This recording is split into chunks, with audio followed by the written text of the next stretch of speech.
बिस्मिल्लाहिर्रहमानिर्रहीम। अस्सलाम वालेकुम नाज़रीन, रुख़ पाकिस्तान के साथ मैं हूँ आपका मेज़बान मुबारक अली। नाज़रीन, पिछले दिनों लीबिया से इटली जाती हुई कश्ती हादसे का शिकार हो गई।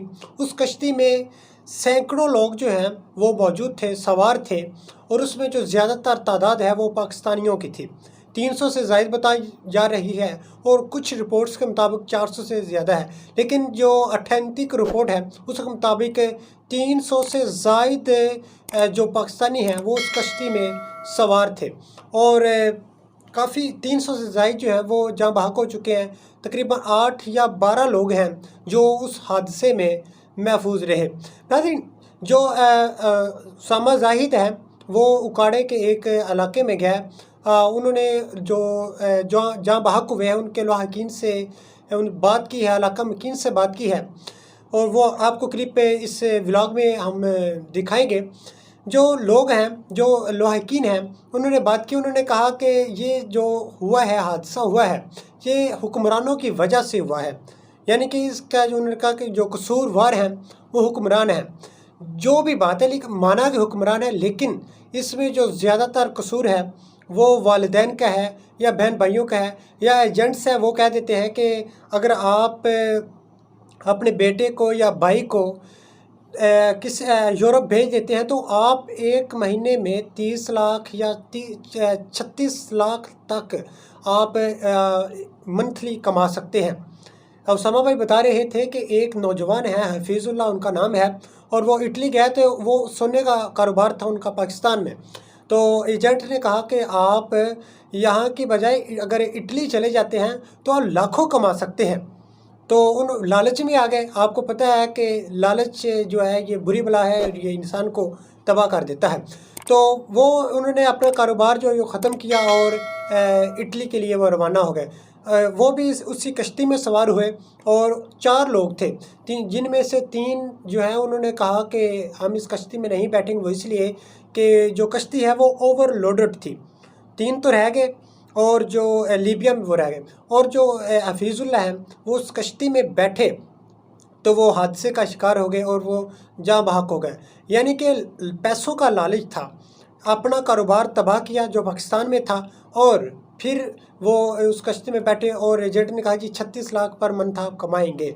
तो उस पैसों के लालच में उन्होंने तरजीह दी और वो कश्ती के में हादसे का शिकार हो गए। मज़ीद तफसीलात आप राना उसामा जाहिद के इस शॉट में देखिए, बाकी बात में करते हैं। उसामा जाहिद इस वक्त जिंदराका में मौजूद है। नाज़रीन, जैसे कि आप जानते हैं यूनान में अफसोसनाक वाक़या पेश आया। यूनान में समंदर की बेरहम मौजों से लड़ते हुए पाकिस्तान के नौजवान रिज़्क़ के असूल के लिए वहाँ पर जान दे गए। उसी के लिए जिंदराका से कुछ नौजवान वहाँ पर मौजूद थे जो कि रिज़्क़ के असूल के लिए यूनान जाने की कोशिश में जान दे गए। उनमें हफीज़ुल्लाह पुआर शामिल हैं जो कि जिंदराका के रहायशी हैं, जो अपनी सोगवार फैमिली को यहाँ पर सोगवार छोड़ गए। उनके 2 सबाब यहाँ पर मौजूद हैं। कुछ ही देर पहले उनकी यहाँ पर नमाज जनाजा, गायबाना नमाज जनाजा अदा कर दी गई है। इस हवाले से बात करेंगे। यहाँ पर कुछ दोस्त उनके मौजूद हैं, उनसे बात करेंगे। अस्सलाम वालेकुम।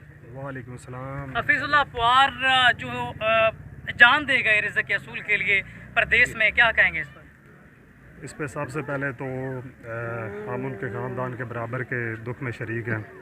वो हफीज़ुल्लाह भाई हमारे हमसाए भी हैं, दोस्त भी हैं, हमारे बहुत अच्छे अखलाक के मालिक भी थे। तो अपने रिज़्क़ की तलाश की खातिर वो गए हैं, लेकिन आज वो हमें मौजूद नहीं है। तो यही कहेंगे कि बस अल्लाह पाक उनकी आखिरती मंजिल को आसान करें, और आने वाले जो वक्त है ना वो बस ठीक है। यहाँ पर उनके लवाहकीन और दोस्त अब मौजूद हैं। उनका कहना है कि उनका आने वाला वक्त आसान हो। यहाँ पर एक और दोस्त मौजूद हैं। बताइएगा, जो ये अफसोसनाक वाक़या पेश आया, बताया जाता है कि जिंदराका से नौजवानों की बड़ी तादाद डंकी लगा के बैरून मुमालिक जाने की कोशिश करती है। वजह क्या है? इतनी तादाद क्यों पाकिस्तान से नाला है कि पाकिस्तान को छोड़ के जाना चाहती है? जी बिस्मिल्लाह। सबसे तकरीबन 2-3 माह पहले भी यहाँ से 10-12 लोग यहाँ से गए हैं। वो भी उनके भी इसी तरह हालात से वो गुज़र के, लेकिन अल्हम्दुलिल्लाह फिर वो पहुँच गए उधर। लेकिन ये तकरीबन 3-4 दिन पहले का वाक़या है।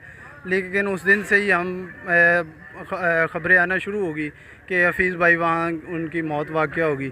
लेकिन ये हमारी इकनॉमिक्स जो है ना, पॉलिसी है, उनकी वजह से ये नौजवान बाहर का रुख कर रहे हैं, जिसकी वजह से ये हम अपने नौजवानों से ان کی لاشیں اٹھا رہے ہیں، لیکن حکومت سے یہ مطالبہ کرتے ہیں لیکن زیادہ اکانومی کو تو آپ ٹھیک نہیں کر رہے. کم از کم جو ہمارے لواحقین جو ہمارے ادھر فوت ہو چکے ہیں ان کی ڈیڈ باڈی تو ہمیں تو دیں تاکہ ہم ان کی قبر میں تدفین کر سکیں. اس کے علاوہ ہم انا للہ کہہ سکتے ہیں اس حکومت پہ. یہاں پر ایک اور دوست ہمارے ساتھ موجود ہیں. بتایا جاتا ہے کہ اور بھی نوجوان وہاں پر لیبیا میں پھنسے ہوئے ہیں, اس حوالے سے کیا اپڈیٹ ہے آپ کے پاس؟ جی کچھ لوگ ہیں ہمارے علاقے کے جندراکا کے, کچھ لوگ گئے ہوئے ہیں, کچھ پہنچ چکے ہیں اٹلی میں, اور ان میں سے یہ کچھ لوگ ابھی جو حفیظ اللہ مرحوم ہیں اس کے ساتھ ہیں ادھر, وہ رائے نورنگ صاحب ہیں, رائے کاشف صاحب اور رائے شہباز صاحب, یہ لوگ ابھی پھنسے ہوئے ہیں وہ لیبیا کی جو سرحد ہے اس پر. ان لوگوں نے ابھی جانا ہے, یہ ادھر ایجنٹوں نے ان کو بے یار و مددگار چھوڑ دیا ہے. ٹھیک ہے ناظرین, جیسے کہ آپ نے جانا کہ کچھ اور بھی نوجوان وہاں پر پھنسے ہوئے ہیں لیبیا سے, کیونکہ کشتی جب اوور لوڈ ہو گئی تو کچھ نوجوانوں نے وہاں پر اسٹے کرنے کا فیصلہ کیا اور رسک نہیں لیا, تو حفیظ اللہ پوار نے رسک لیا اور کشتی میں سوار ہو گئے. تو کشتی 4 سے 5 دن وہاں پر سمندر کے اندر پھنسی رہی, اس کا انجن بند ہو گیا.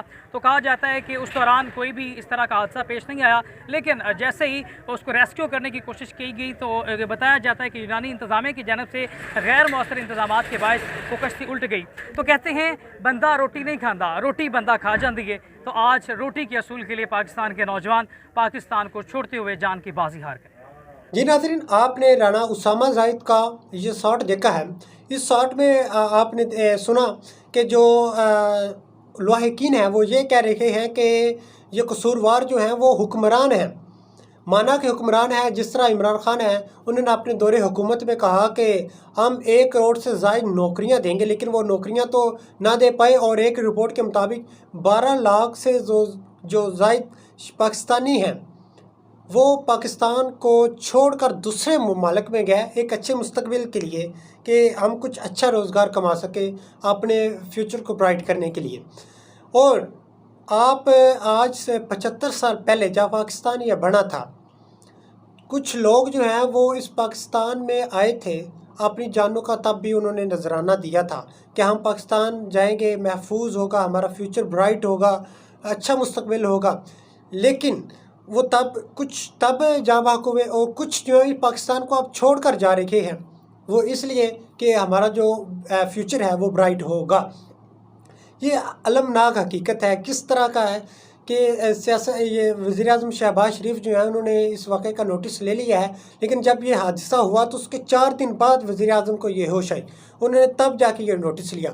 اور ایک المناک حقیقت یہ ہے کہ جو کشتی کا نچلا حصہ ہے اس میں صرف پاکستانیوں کو رکھا گیا, بنگلہ دیشی بھی تھے, انڈین بھی تھے, اور دیگر ممالک کے جو لوگ ہیں وہ اس کشتی میں سوار تھے. لیکن جو کشتی کا نچلا حصہ ہے اس میں جو پاکستانی ہیں ان کو رکھا گیا.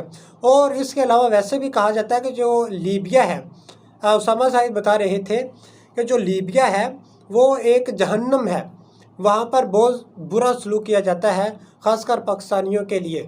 اور اب کچھ لوگ ہیں جو اس کشتی میں سوار ہوئے وہ جہاں بھاگ ہو گئے, کچھ جو ہیں وہ اٹلی پہنچ چکے ہیں, اور کچھ ابھی تک لیبیا ہے وہ پھنسے ہوئے ہیں. اب ظاہری بات ہے وہ اب اٹلی نہیں پہنچ پائیں گے, اب وہ واپس پاکستان ہی آئیں گے.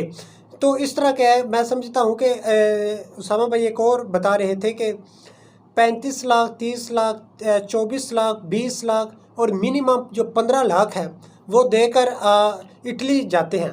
میں سمجھتا ہوں کہ اگر آپ یہ 30 لاکھ جو ہے یہ پاکستان میں انویسٹمنٹ کرتے ہیں, اگر پاکستان میں آپ انویسٹ کر لیں تو آپ اٹلی کے بجائے پاکستان میں زیادہ ارن کر سکتے ہیں. لیکن ہمارے دماغ میں, ہمارے مائنڈ میں یہ بات بٹھا دی گئی ہے کہ آپ اٹلی میں, یورپ میں زیادہ ارن کر سکتے ہیں, اور اسی لالچ میں ہم لقمہ اجل بن جاتے ہیں, اور اسی وجہ سے اپنے جو بچے ہیں ان کا جو مستقبل ہے اس کو داؤ پر لگا دیتے ہیں. اگر ہم جب بھی اس طرح کا کوئی قدم اٹھاتے ہیں تو ہمیں سوچ لینا چاہیے کہ یہ آپ ویزا لے لیں, بائی ویزا چلے جائیں. یہ نہیں ہے کہ آپ ڈنکی کے ذریعے ہی چلے جائیں. یہ تمام تر صورتحال جو ہے اس کو مد نظر رکھنا چاہیے. اس حوالے سے ہمیں اپنی قیمتی رائے سے کمنٹ باکس میں ضرور آگاہ کیجیے گا. اسی کے ساتھ دیجیے اجازت, ملتے ہیں اگلے نئے ولاگ میں. تب تک اپنے اور اپنے ساتھ جڑے پیاروں کا خیال رکھیے گا. اللہ حافظ.